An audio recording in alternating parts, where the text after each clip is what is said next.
Evangelio según San Juan, capítulo 13, el versículo 1 en adelante. Vamos a dar lectura en esta ya tarde de domingo. Y dice la escritura de la manera siguiente, capítulo 13, versículo 1. Antes de la fiesta de la Pascua, sabiendo que Jesús, que su hora había llegado para que pasase de este mundo al Padre, como había amado a los suyos que estaban en el mundo, los amó hasta el fin. Y cuando cenaba, como el diablo ya había puesto en el corazón de Judas Iscariote, hijo de Simón, que le entregase, sabiendo Jesús que el Padre le había dado todas las cosas en las manos y que había salido de Dios y a Dios iba, se levantó de la cena y se quitó su manto y tomando una toalla se la ciñó, luego puso agua en un lebrillo y comenzó a lavar los pies de los discípulos y a enjuagarlos con la toalla con que estaba ceñido. Entonces vino Simón Pedro y le dijo: Señor, ¿tú me lavas los pies? Respondió Jesús y le dijo: lo que yo hago tú no lo comprendes ahora, mas lo entenderás después. Pedro le dijo: no me lavarás los pies jamás. Jesús le respondió: si no te lavare, no tendrás parte conmigo. Le dijo Simón Pedro: Señor, no solo mis pies, sino también las manos y la cabeza. Jesús le dijo: el que está lavado no necesita sino lavarse los pies, pues está lavado, está todo limpio, y vosotros limpios estáis, aunque no todos, porque sabía que le iba a entregar. Por eso dijo: no estáis limpios todos.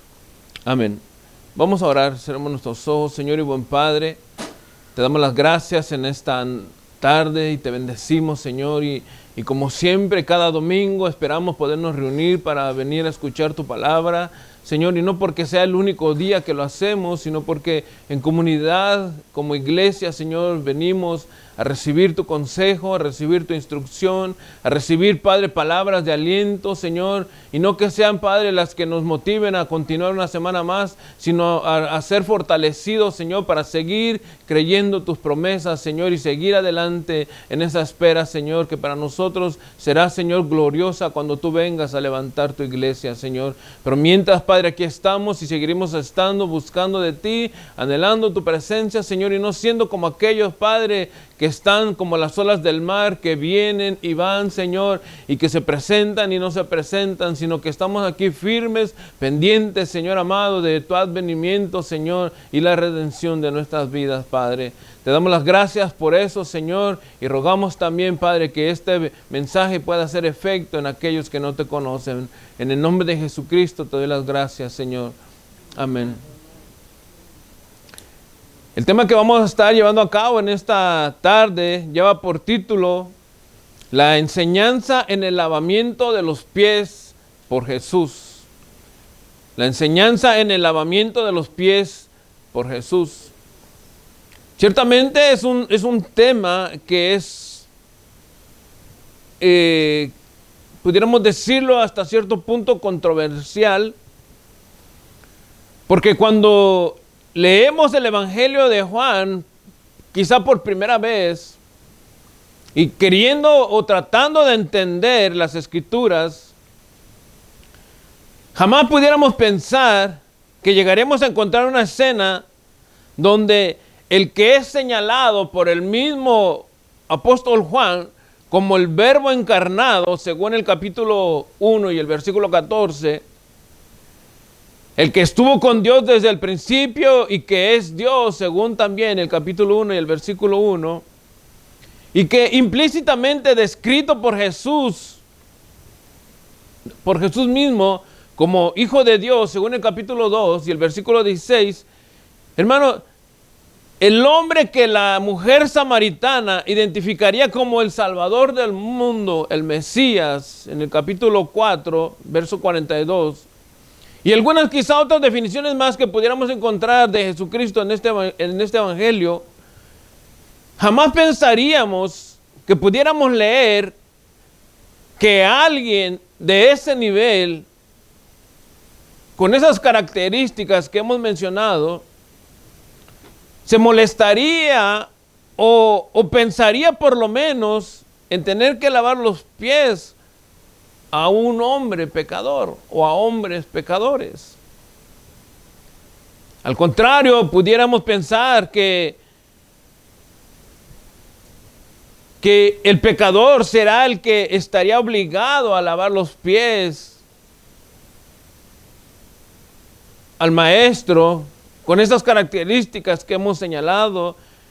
Pudiéramos pensar, hermanos, de que los discípulos estarían dispuestos quizás no solamente a lavar los pies, sino a pelearse para ver quién fuera el primero en lavar los pies al Señor.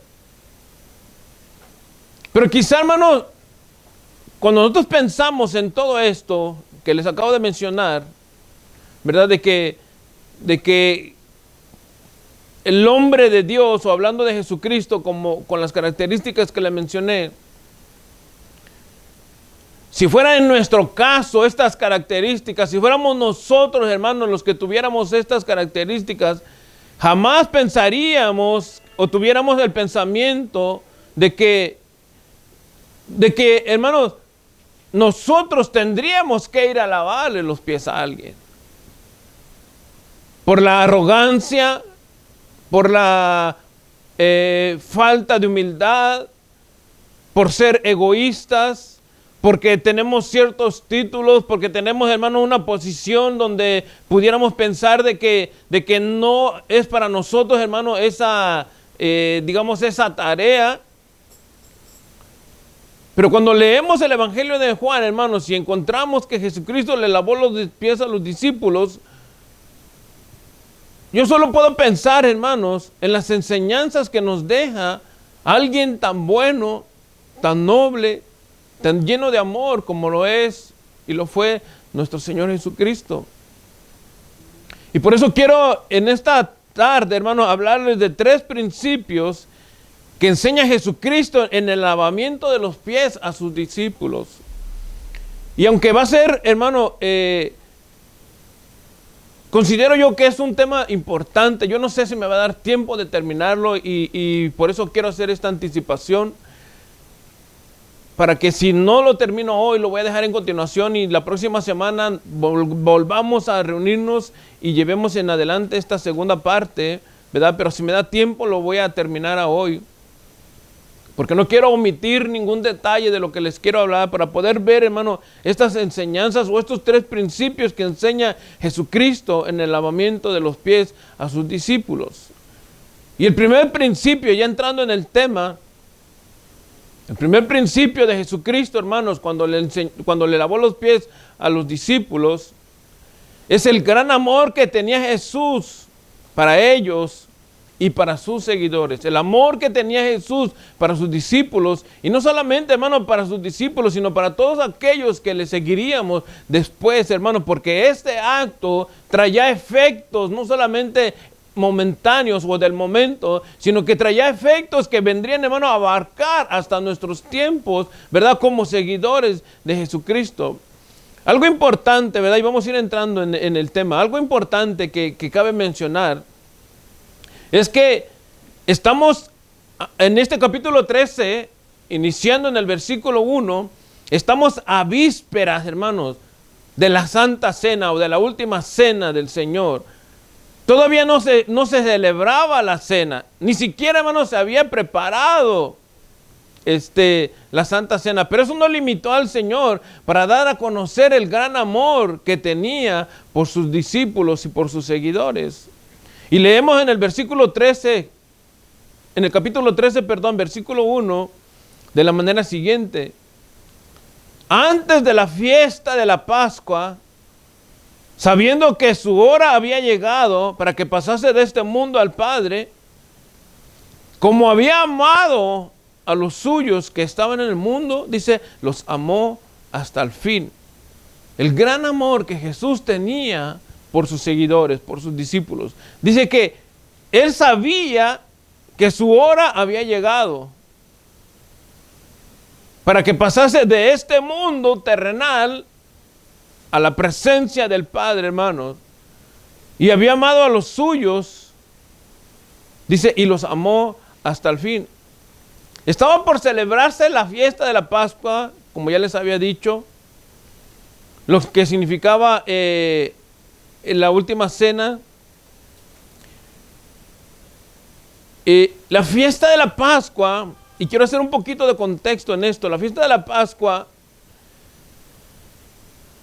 era una de las celebraciones anuales judías o de los judíos con la que ellos recordaban la liberación de la esclavitud de Egipto, hermanos, pero no habían sido liberados, aunque Moisés era el que estaba liderando el grupo y el que era el que hablaba, hermanos, habían sido liberados directamente por Dios, o de la mano de Dios habían sido liberados.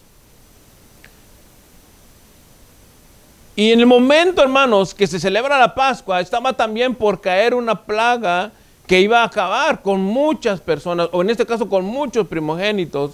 Pero Dios permite, hermanos, o más bien Dios les da a los judíos la oportunidad de que ellos libraran esta muerte. Y dice en el capítulo 12 del libro de Éxodo, ¿verdad? La manera que Dios da la oportunidad para que ellos puedan, hermanos, librar de esta muerte. La Pascua o la palabra Pascua, hermanos, quiere decir, en hebreo es pasash, que quiere decir brincar o pasar por alto. Dice Éxodo 12:7, y tomarán de la sangre y la pondrán en los dos postes y en el dintel de las casas en que lo han de comer. O sea, en la puerta de la casa había una marca de la sangre del cordero donde ellos estaban a punto de comer, vamos a decirlo, la última cena para salir de Egipto, ¿verdad? Pero esa marca no solamente era el hecho de tener una marca en la puerta, sino que el ángel de la muerte iba a pasar por alto. Por eso se llama Pascua, porque iba a pasar por alto esa propiedad o esa casa, ¿verdad? Y dice el versículo 12 y 13 de Éxodo 12, pues yo pasaré aquella noche por la tierra de Egipto y heriré a todo primogénito en la tierra de Egipto, así de los hombres como de las bestias, y ejecutaré mi juicio en todos los dioses de Egipto, yo Jehová. Dice el verso 13, y la sangre os será por señal en la casa donde vosotros estéis, y veré la sangre y pasaré de vosotros, y no habrá en vosotros plaga de mortandad cuando hiera la tierra de Egipto. O sea, la sangre, hermanos, iba a ser la señal para que no hubiera muerte en esa casa, para que pasara por alto. Importante que tengamos en cuenta esto, porque la cena del Señor o la cena que estamos viendo ahorita estaba por celebrarse esta celebración, y esto iba a ser anualmente. O sea, cuando Egipto salió cuando Israel salió de Egipto, ¿verdad? Esta fiesta de la Pascua se volvió, hermanos, tradicionalmente celebrarse cada año, o para celebrarse cada año. Entonces, cuando estamos llegando al capítulo 13, Jesús está a punto de celebrar esta Pascua, a celebrar esta conmemoración.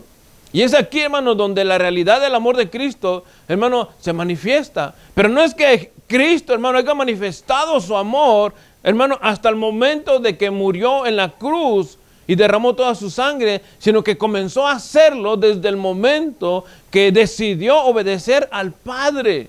En el momento que Jesucristo decidió obedecer al Padre, ¿verdad? De venir, San Juan 3:16 dice que de tal manera amó Dios al mundo que envió a su Hijo unigénito para que todo aquel que en él cree no muera, sino tenga vida eterna, ¿verdad? Entonces, cuando Jesucristo decide, hermano, obedecer al Padre, desde ese instante, hermano, Él empieza a manifestar su amor. Vemos en el capítulo 13 de Juan, versículo 1, dice que sabiendo Jesús que su hora había llegado para que pasase de este mundo al Padre. En otras palabras, hermanos, Jesús sabía que el tiempo de su muerte estaba ya pronto, muy pronto, más pronto de lo que quizá nadie se imaginaba. El Señor sabía, hermano, que probablemente faltaban 2 días para su muerte. Entonces Él sabía, hermano, y por eso dice, como había amado a los suyos que estaban en el mundo, los amó hasta el fin, hermano. Es en la Santa Cena, hermano, donde se inicia un nuevo memorial. Recuérdense, la Pascua se celebraba cada año para recordar la salida de Egipto, la esclavitud en la que vivieron en Egipto. Pero en la Santa Cena, hermanos, se inicia un nuevo memorial para los cristianos, no para recordar la liberación de la esclavitud, sino para recordar, hermanos, la sangre derramada por Cristo para perdón de los pecados. Dice Mateo 26, 28, si quieren acompañarme, dice, porque esto es mi sangre del nuevo pacto, que por muchos es derramada para remisión de los pecados. Hermano, en la Pascua, o los judíos cuando celebraban la Pascua recordaban la liberación de Egipto, pero después, hermano, cuando Jesús celebra la Santa Cena con sus discípulos, hermano, deja un nuevo memorial para nosotros, para que nosotros recordemos el sacrificio que Jesús hizo, hermano, al derramar su sangre para perdón de nuestros pecados. Y Pablo, hermano, lo presenta de esta manera en 1 Corintios 11, 26, dice, así pues, todas las veces que comieres este pan y bebieres esta copa, la muerte del Señor anunciáis hasta que Él venga. En otras palabras, la muerte de Jesús por amor a nosotros fue presentada, hermanos, para que nosotros estuviéramos conscientes de que cada vez que celebramos la Santa Cena, hermanos, estamos recordando el gran amor que Jesucristo nos tuvo al entregarse por nosotros. Por eso dice, hermano, la Escritura que porque esto es mi sangre, hablando del jugo de la vid, porque este es mi sangre del nuevo pacto, que por muchos es derramada para remisión de los pecados. O sea, la sangre de Jesucristo, aunque en ese momento se estaba hablando del jugo de la uva, simbolizando la sangre de Jesús, lo que Jesús estaba diciendo, que su sangre completamente iba a ser derramada, hermano, para perdón de los pecados. El cordero había sido muerto y había sido marcado, hermano, en los dinteles de la puerta, para que la muerte no llegara a ellos. La sangre de Jesucristo, hermano, ahora derramada, ya no en los dinteles de la puerta, ya no como una señal en la puerta, hermano, ahora marcada en el corazón de cada creyente, hermano, para que el creyente no muera, sino que viva para siempre. Entonces, es así, hermano, de la manera que Dios muestra o manifiesta su amor para con nosotros, hermano. El amor que tenía no solo para los discípulos en ese momento, sino para los seguidores de Él, que llega, como les decía al principio, hermano, hasta nuestros días como seguidores, para todos aquellos y aquellas que se dicen ser siervos o siervas, seguidores de Jesucristo, hermanos. ¿Cuántos dan gloria a Dios? Por eso es que el amor de Cristo, hermano, es calificado como un amor que excede todo conocimiento, todo entendimiento humano.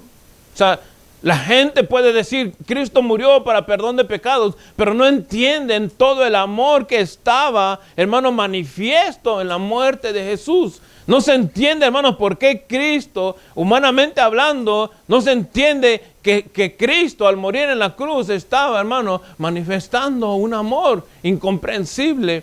Gracias. Un amor que solamente Él podía y puede manifestar. Efesios capítulo 3, verso 17, si me acompañan.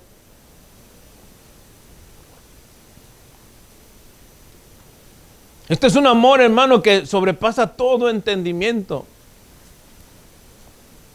todo conocimiento humano. Efesios 3:17 dice, para que habite Cristo por la fe en vuestros corazones, a fin de que arraigados y cimentados en amor, seáis plenamente capaces de comprender con todos los santos cuál sea la anchura, la longitud, la profundidad, la altura, y de conocer el amor de Cristo que excede a todo conocimiento, para que seáis llenos de toda la plenitud de Dios. ¿Me entienden? Si nosotros vemos, esta escritura está diciendo, hermano, que este conocimiento solamente va a ser entendido por aquellos que han creído en Jesús. Dice, sean plenamente capaces de comprender con todos los santos cuál sea la anchura, la longitud, la profundidad, la altura, hermano, de lo que es el amor de Dios. O sea, y nosotros podemos entender, y creo yo que al momento de leer esta porción, hermano, nosotros podemos ver O a lo mejor llegar a entender por qué antes, valga la redundancia, no entendíamos el amor de Dios. Y solamente veíamos a Cristo como un hombre crucificado en la cruz. El que lo señalaron como el que murió por los pecados. Pero jamás mirábamos en la cruz, hermano, o jamás mirábamos a Jesucristo en la cruz, hermano, clavado por amor. Jamás expresábamos que Jesucristo estaba en la cruz, hermano, obedeciendo al Padre por amor y también, hermano, entregando su vida por amor a nosotros. Por eso es que este amor es incomprensible humanamente hablando. Tiene que intervenir el Espíritu Santo en la persona para que nosotros podamos llegar a entender, hermano. Fíjense, para que seamos capaces de comprender con todos los santos cuál sea la anchura, la longitud, la profundidad y la altura, y de conocer el amor de Cristo. Para poder entender, hermano, qué manifestaba Dios al morir en la cruz. Su amor. Y no solamente, hermano, es un amor momentáneo, donde hoy te quiero y mañana dependerá de lo que hagas para saber si te sigo queriendo o no. Sino que este amor, hermano, manifiesto de Dios, hermano, es para siempre. Fíjense lo que dice el Evangelio según San Juan, capítulo 3, el verso 1. Dice, sabiendo Jesús que su hora había llegado para que pasase de este mundo al Padre, como había amado a los suyos que estaban en el mundo, dice, los amó hasta el fin. Hermano, esta palabra que Jesús dice hasta el fin, se está refiriendo, hermano, de un amor completo. No de un amor, hermano, momentáneo. De un amor completo, hermano. Nosotros pudiéramos decir, y yo creo que lo entenderíamos, porque esa es nuestra naturaleza, hermano, ¿verdad? Nosotros decidimos amar, yo creo, o lo voy a hacer personal, yo decidí amar a mi esposa. Yo la amo a ella por lo que es, por lo que ha sido, por quien es, por lo que Dios ha hecho en ella. Pero puede llegar, voy a especular, llegar el momento en que por mi descuido, por mi falta de atención, por quizás varias circunstancias, yo empiezo a dejar de sentir el amor de ella para conmigo. O viceversa. Pero eso es en nuestro concepto humano. En nuestra naturaleza caída, perdida, distorsionada. Pero cuando dice Jesús, o dice la Escritura en el Evangelio según San Juan, que Jesús nos amó hasta el fin, hermano, eso es un amor que jamás va a flaquear. Es un amor, hermano, que jamás va a menguar. Es un amor, hermano, que si se manifestó en el principio, va a llegar hasta el fin. Que si se manifestó, hermano, en el momento que nosotros fuimos seleccionados, hermano, para tener vida eterna, hasta el fin, cuando estemos presentes cara a cara con el Señor, seguirá manifestando ese amor. Y si el Señor, hermano, dice la Escritura que seremos tal como Él es y viviremos eternamente con Él, hermano, este amor seguirá manifestándose de esa misma manera. Y fíjense, hermano, ¿por qué Pablo lo expresa o lo expone de esta manera en el libro de Romanos, en el capítulo 8 y el verso 35? Dice, ¿quién nos separará del amor de Cristo? Y son varias preguntas en este capítulo 8, del verso 35 al 39. Dice, ¿quién nos separará del amor de Cristo?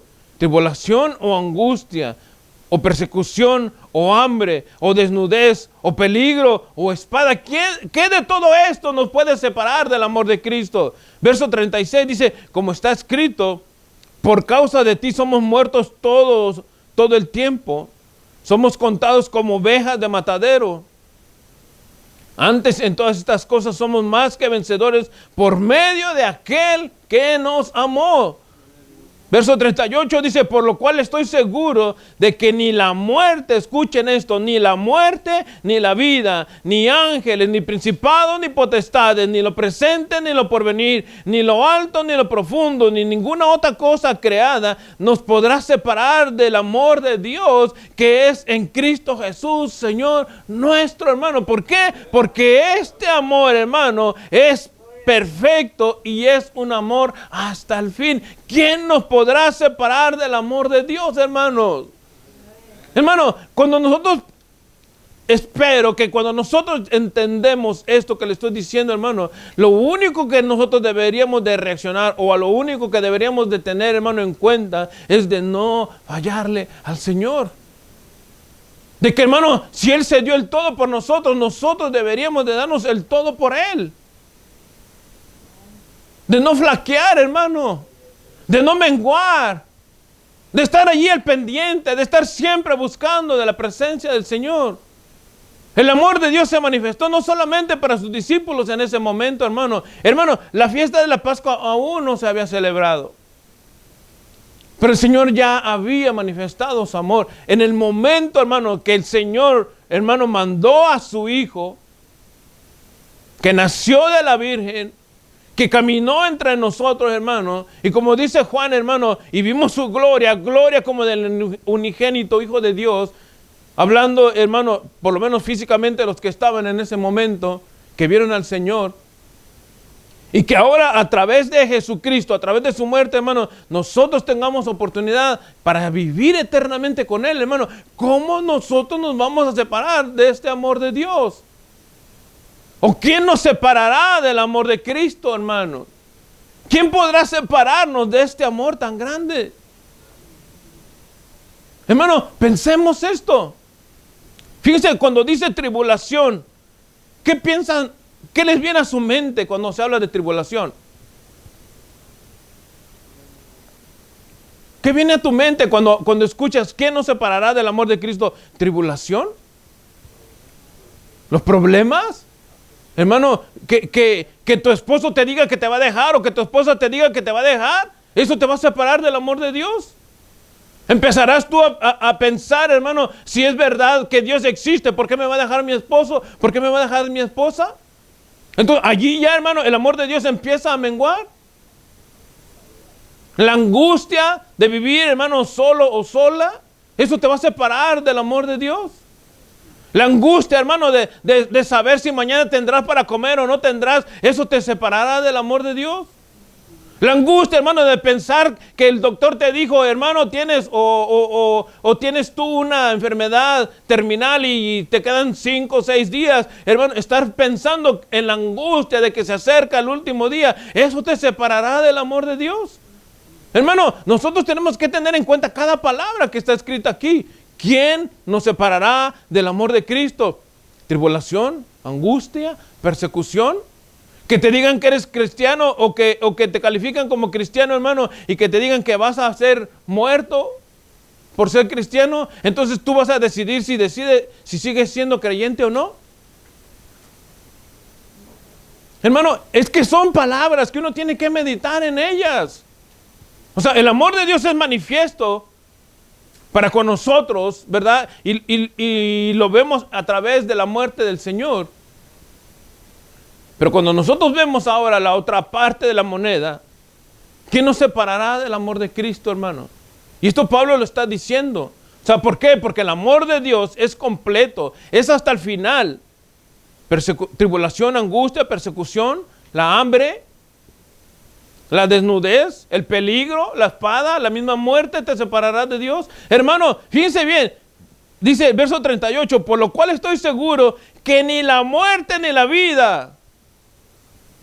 En el verso 35 está diciendo el peligro o la espada. ¿Eso te puede separar? Y el verso 38 el mismo Pablo responde, por lo cual estoy seguro que ni la muerte ni la vida, ni ángeles, ni principados, ni potestades, ni el mismo diablo, hermano, ni lo presente, ni lo porvenir, hermano, ni lo alto, ni lo profundo, ni ninguna cosa creada nos podrá separar del amor de Dios que es en Cristo Jesús. Hermano, ¿entienden esto? O sea, nada nos puede separar del amor de Dios para aquellos que verdaderamente amamos al Señor. Hermano, si tú estás tambaleando entre si soy, no soy, bueno, no estoy tan seguro, hermano, esto quizá no aplique para ti. Pero si tú, hermano, sabes de dónde te sacó el Señor, sabes lo que Dios ha hecho en tu vida, has experimentado en carne propia, hermano, el amor de Dios. Hermano, esto tiene que ser para nosotros quizá un canto de alabanza diaria. ¿Quién me va a separar de mi Rey? ¿Quién me va a separar de mi Señor? ¿Quién me va a separar de Cristo? Hermano, no tiene que haber ninguna prueba. No tiene que haber, hermano, ninguna evidencia que pudiéramos nosotros decir, pues yo necesito ver para creer. No, manifiesto está en la cruz del Calvario. ¿Quién nos separará del amor de Cristo, hermano? ¿Quién nos separará? Nadie nos puede separar. Si Dios nos ha salvado, hermano, si Cristo ha entregado su vida por nosotros, por eso, hermano, cuando dice Mateo 26, 28, porque esto es mi sangre del nuevo pacto. ¿Por qué, hermano? Porque ahora nosotros como creyentes tenemos una nueva celebración, tenemos, hermano, un nuevo memorial, tenemos un nuevo motivo, hermano, para estar recordando lo que Jesucristo hizo. Por eso, hermano, y es que yo les digo siempre, ¿verdad? Y aquí voy a hacer un espacio para aquellos que a lo mejor difieran conmigo. Porque por lo menos nosotros aquí en Casa de Pan y Alabanza, la Santa Cena no se la impartimos a los niños. No porque ellos no lo puedan hacer, porque de poderlo lo pueden, sino porque no hay un entendimiento completo de lo que están haciendo. La Santa Cena, hermano, o celebrar la Santa Cena o participar en la Santa Cena implica, hermano, que tú sepas lo que estás haciendo. Que reconozcas que en ese momento, hermano, estamos celebrando no la muerte de Jesús, sino la victoria de Cristo en la cruz. Y por eso, hermano, dice, así pues todas las veces que comieres este pan y bebieres esta copa, la muerte del Señor anunciáis hasta que Él venga. Cuando tú tomas la copa, tú comes el pan, hermano, estás diciendo, Cristo viene pronto. Cristo viene pronto. Hermano, ¿ustedes están esperando al Señor? Cristo viene pronto, hermano. Si nosotros bebemos la copa y tomamos el pan, hermano, tenemos que estar conscientes de que Cristo viene pronto. Y vamos a, hermano, fíjense, el Señor dijo, yo no voy a volver a beber esta copa, y aunque eso lo vamos a ver ahorita más adelante, no voy a volver a tomar de este pan, ¿verdad? Hasta que esté otra vez en el reino de los cielos con ustedes. Pero para nosotros, hermanos, dice que esta celebración de tomar el pan y de beber el jugo de la uva, hermano, es hasta que Él venga. Fíjense la diferencia. El Señor no lo va a hacer hasta que estamos todos juntos, pero nosotros lo seguimos haciendo todas las veces para recordar, hermano, que Cristo viene pronto. Y cada vez que lo hacemos, hermano, recordamos que Cristo viene pronto. Y no solamente recordamos que Cristo viene pronto, sino que anunciamos que el Evangelio de Jesucristo, hermano, es eficaz para todo aquel que lo recibe y lo cree. Entonces, allí, hermano, manifiesta Dios su amor para sus discípulos y sus seguidores. Este es el primer principio. Y el tiempo se me está acabando, pero voy a tratar de hacer por lo menos el segundo principio, hermano. Este segundo principio es la forma de siervo de Jesús. El pastor Matthew Henry, en su comentario al Evangelio de Juan, dice, hermanos, textualmente dice que el ser humano por naturaleza es egocéntrico y por mucho que se baje y por mucho que se baje, solo lo hace para obtener favor de otros, ya sea para que los que están arriba de él lo admiren o para los que están abajo de él lo respeten. O sea, este comentario de Matthew Henry, o esta porción que yo tomé del comentario de Matthew Henry, habla del egocentrismo del hombre y de la mujer. O cuando digo del hombre me refiero al género. De que si tú tienes una posición y hay alguien más arriba, y si tú haces algo es para que el que está arriba, tú obtengas el favor de él, o para que los que están abajo te respeten por haberlo hecho. Fíjense, este punto que le estoy diciendo, lo hacen mucho los pastores de la prosperidad. Tratan de alguna manera, hermano, impresionar a la gente, porque supuestamente ellos son los ungidos, y hacen ciertas actividades para que los que están abajo en nivel espiritualmente, según ellos, lo admiren. Y por eso es que todo el tiempo lo llaman el ungido. Por eso es que todo el tiempo, hermano, lo tratan como el intocable. Y eso es un error. Y esto, hermano, es manipulación del hombre. ¿Por qué? Porque quieren, hermano, ese hombre de alguna manera ganarse el favor. Y fíjense cómo es comprobable esto que le estoy diciendo.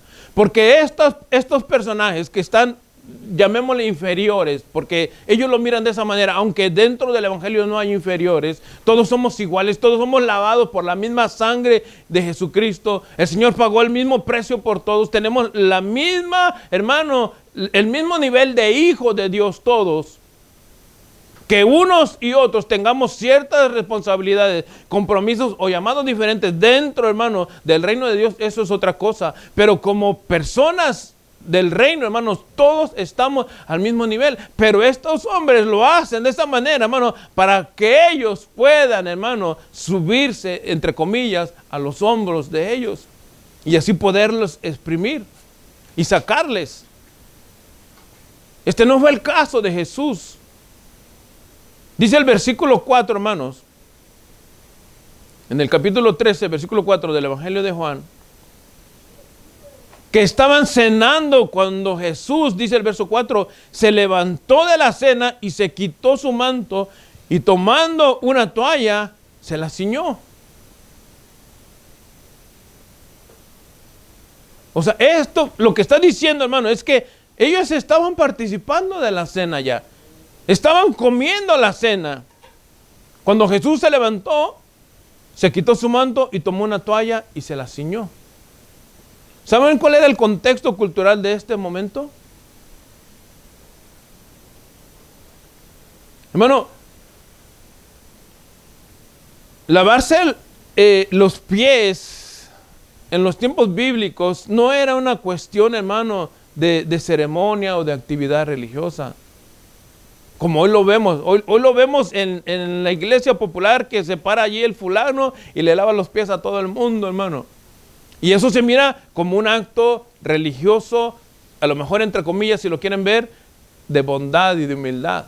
Pero es esto que les acabo de mencionar, para ganarse el favor de, o para los que están arriba vean que lo hizo y entonces ahora sí tenga a lo mejor ciertos puntos, llamándole así, entre comillas, hermano. Pero esto, hermano, no era un acto religioso, una ceremonia o una actividad religiosa que se celebraba. Hermano, el lavarse los pies era una forma necesaria de higiene. No había carreteras pavimentadas, hermanos, no había drenaje, las calles pudieran estar llenas de tierra, pudieran estar llenas de lodo y no existían en este momento, no existían lo que nosotros conocemos hoy como zapatos.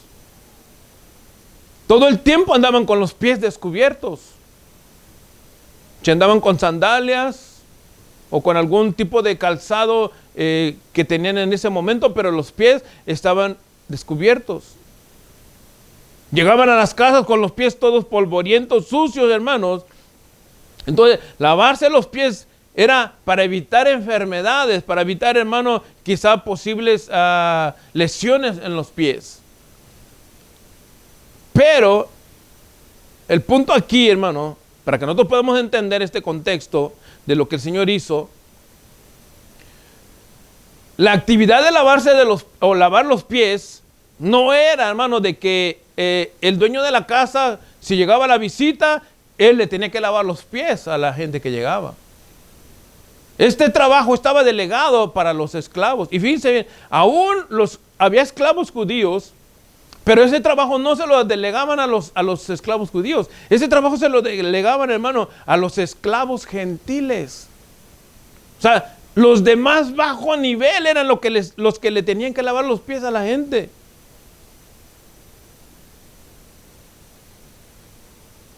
Entonces, cuando el Señor está en la Santa Cena, celebrando con sus discípulos, está ese contexto, hermano, cultural que ellos sabían. ¿Qué creen que hubiera sido lo más obvio?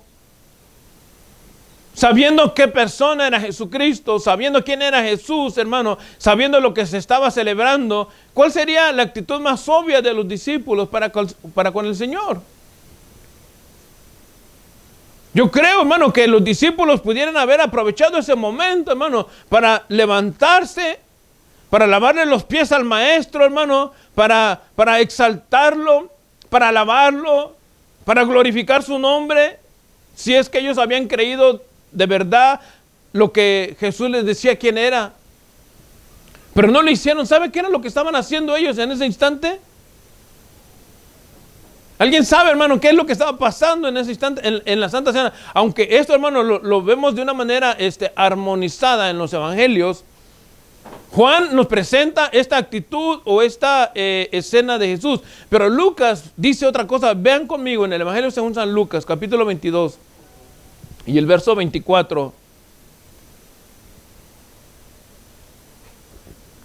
En el momento de la celebración de la Pascua, en el momento cuando estaba a punto de morir, como leemos en San Juan capítulo 13, que el Señor sabía que su hora había llegado. Lucas capítulo 22, versículo 24 dice, hubo también entre ellos una disputa sobre quién de ellos sería el mayor. Y esta disputa, hermanos, se estaba dando en el momento de la Santa Cena. Ninguno de ellos estaba pensando, hermanos, quién le va a lavar los pies al maestro. A lo mejor ellos estaban pensando, ¿quién me va a venir a lavar los pies a mí? Si estaban los discípulos y el maestro, hermano, a lo mejor estaban pensando, ¿quién será el hombre que va a venir a lavarnos los pies a nosotros?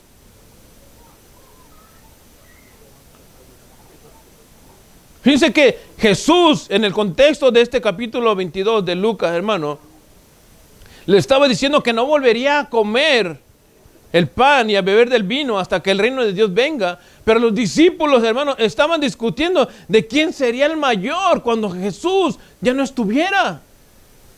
¿Quién iba a ser el líder de este grupo? Porque había un grupo bastante grande, no solamente estaban los discípulos, había un grupo bastante grande. Los 12 discípulos era el grupo íntimo del maestro. Pero ellos estaban pensando, ¿quién va a ser el más grande? Incluso la mamá de Juan y Andrés dijo, Señor, que mis hijos se sienten uno a tu izquierda y uno a tu derecha. Cometiendo el mismo error. Cometiendo, hermano, la misma falta de inteligencia. No entendiendo lo que Jesús quería y les estaba por enseñar.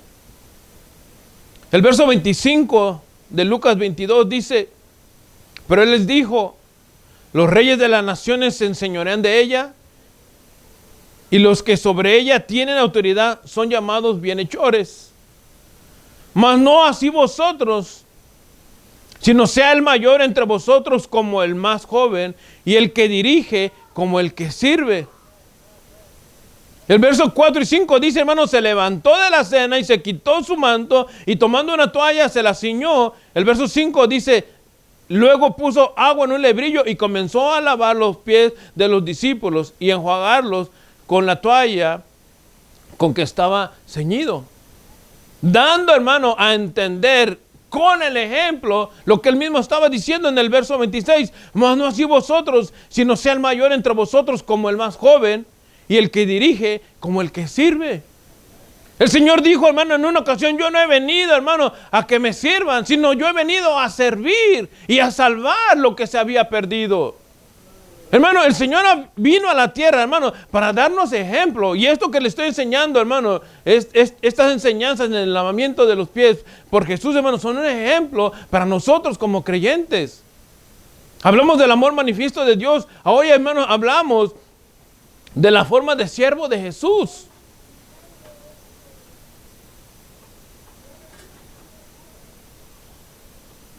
Este acto, hermano, de arrogancia de los discípulos peleándose por la posición, hermano, no era otra cosa, hermano, que una manifestación de una falta de sabiduría y de conocimiento a lo que Dios les estaba diciendo. Pero fíjense lo que pasa en Filipenses 2:6, si van conmigo. Porque Jesús no había, hermano, lavado los pies a los discípulos para que dijeran, oh, miren el maestro, qué humilde es. Miren el maestro, qué bueno es. Y ganarse quizá la ternura de los discípulos, no. Él lo había hecho porque él sabía quién era. Y él vino, hermano, a tomar la forma de siervo. Dice Filipenses 2:6, dice, el cual siendo en forma de Dios, no estimó el ser igual a Dios como cosa a qué aferrarse. O sea, en otras palabras, Jesús nos dijo, si yo soy Dios, ¿por qué yo tengo que hacer esto? Si yo soy Dios, a mí me tienen que atender, a mí me tienen que servir. Estoy parafraseando el versículo. Dice, el cual siendo en forma de Dios no estimó el ser igual a Dios como cosa a que aferrarse. Verso 7 dice, sino que se despojó a sí mismo, tomando forma de siervo, hecho semejante a los hombres. Hermano, haciéndose como siervo, semejante a los hombres. Es que esa era la única forma, hermano, que pudiera, hermano, Jesús mostrar con el ejemplo cómo debe de ser el hombre de Dios, cómo debe ser la mujer de Dios. Que el ejemplo, hermano, más, llamémosle más vivo, hermano, o la enseñanza, mejor dicho, más viva, es la que se hace con el ejemplo. Los discípulos peleándose allí, ¿quién va a ser el mayor? Yo voy a ser el mayor, yo voy a ser el que dirige, yo voy a ser el que manda. Hermano, y entre ellos estaba una discordia que no tenía lugar. Pero cuando el Señor se quita porque Él estaba comiendo la Santa Cena, o más bien la Pascua, no la Santa Cena. Estaba en la Pascua, hermano, y cuando Él se levanta, porque nadie de los discípulos tuvo cuidado, hermano, es que este era el momento donde pudiera haber dicho Juan, o haber separado Pedro, haber separado Simón, o el mismo Judas, o Andrés, o cualquiera de ellos para lavarle los pies al maestro y exaltarlo, hermano. Así como la mujer que fue y derramó, hermano, la botella de aceite sobre el cuerpo de Jesús para prepararlo, ungiéndolo para la muerte. Pero ellos no. Lo que querían era posición. Es que eso es la arrogancia del hombre. Y Jesús vino a enseñarnos con este ejemplo, hermano, cuán humilde debe de ser aquel que es hijo e hija de Dios, hermano, con el ejemplo. El cual siendo en forma de Dios no estimó el ser igual a Dios como cosa a que aferrarse, sino que se despojó a sí mismo, tomando forma de siervo, hecho semejante a los hombres. Voy a dejar aquí, hermano, porque el otro punto es bastante largo y no quiero recortarlo, sino que quiero entregarlo completamente. Y la próxima semana continuaremos con la enseñanza en el lavamiento de los pies de Jesús. Pero tengamos en cuenta, hermano, que el amor manifiesto de Dios, ¿verdad? Y la forma de siervo de Jesús son dos enseñanzas principales en la vida de un creyente. Para que nosotros podamos ser dirigidos y llamados como hijos de Dios. Amén. Vamos a orar, cerramos nuestros ojos. Señor y buen Padre, te damos las gracias, Señor, por este momento que nos permites tomar tu palabra, Señor.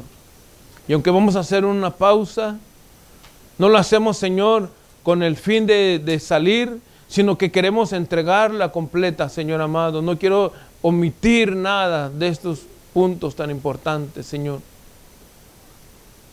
Por eso, Señor amado, hoy nos vamos con el ejemplo de tu amor manifiesto, Señor. La humildad, Señor, que presentaste para lavar los pies a tus discípulos, Señor. Y que aún tú, Señor, siendo Dios, no fue eso un pretexto, Señor amado, para formar o para tener forma de hombre, Señor. Sino que lo hiciste, Señor amado, en humildad y para enseñarnos humildad también. Por eso, Señor, yo quiero hacer una invitación en esta hora. Si habrá alguien de entre nosotros que ha entendido el amor tuyo, que ha comprendido, Señor amado, que el ser un creyente no es de arrogancia, Señor, ni para exaltarse, sino para vivir en humildad, Señor. Y sí, también para servirnos, Señor, pero más que todo para vivir en humildad delante de ti. Si hay alguien que quiera entregarle su vida al Señor en esta hora, levanta tu mano como una señal y vamos a orar por ti. Si quieres hacerlo, ora conmigo, los que estamos aquí o los que están a través de los medios, y dile al Señor: Señor Jesús, en esta hora, Señor, te pido perdón. Entiendo, Señor, que sin humildad no podré verte. Sin humildad, Señor, no podré ser como tú. Que la arrogancia a lo mejor o el egoísmo han cambiado mi vida, Señor, y me han desviado y me han alejado cada vez más de ti, Señor. Pero yo entiendo, Padre, de que es a través de ti, a través del sacrificio que tú hiciste en la cruz, Señor, a través del amor manifestado en la cruz, Señor, para mí, y no solamente para mí, sino para todos aquellos que creen en tu nombre, Señor. Por eso ahora te recibo como mi Señor y Salvador. Te pido perdón por todo lo que haya hecho, Señor, consciente e inconsciente, Señor, el ofenderte, Señor amado, y el ofender tu santidad. Anota mi nombre en el libro de la vida, Señor, y ayúdame a congregarme en una iglesia, Señor, que me enseñe tu palabra, en una iglesia, Señor, donde sea dirigido por ti a través de tu Espíritu Santo, Señor amado, y que no me aparte, Padre, para vivir esperándote, Señor, hasta que tú vengas. En el nombre de Jesucristo te doy las gracias, Señor. Amén.